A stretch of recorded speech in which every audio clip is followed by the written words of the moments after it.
ராஜமாதாவோட பேட்டிய பார்த்துட்டு வந்த கையோட ராஜமாதாட்ட இருந்து ராஜபேட்டாக்கு அழைப்பு. எப்பொழுது எனது அரண்மனைக்கு நீ வருவாயேன்னு.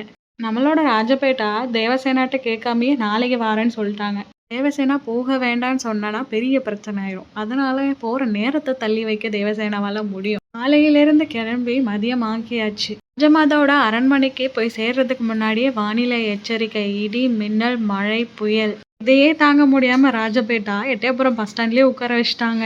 ராஜமாதா புயலே அடிச்சாலும் வீட்டில் இருக்க மாட்டாங்க, வேலைக்கு போயிடுவாங்க. போகிற இடம் கொஞ்சம் போர்க்களமான இடம்னால போகிற வழியிலேயே ராஜமாதா அரண்மனைக்கு பக்கத்துலேயே ராஜபேட்டா கொஞ்சம் சிந்திச்சு இந்த தேவசேனையை சந்தோஷப்படுத்துகிற மாதிரி போகிற வழியிலேயே புதுசாக ஓப்பன் பண்ணியிருக்கிற தோழா ரெஸ்டாரண்ட்டில் சுட சுட tea, cheese corn, Maggi and bread omelette இதெல்லாம் வாங்கி கொடுத்து தேவசேனையோட மனசையும் வயிறையும் அப்படியே சந்தோஷப்படுத்தி கொஞ்சம் கூட குறை இல்லாமல், கொஞ்சம் கூட ராஜபேட்டா மண்டையில் டேமேஜ் இல்லாமல் ஒரு வழியா இத்தனை இடி மின்னல் புயலுக்கு அப்புறமா அரண்மனையோட பாதுகாப்பின் எல்லைக்குள்ளேயே நுழைஞ்சிட்டோம்.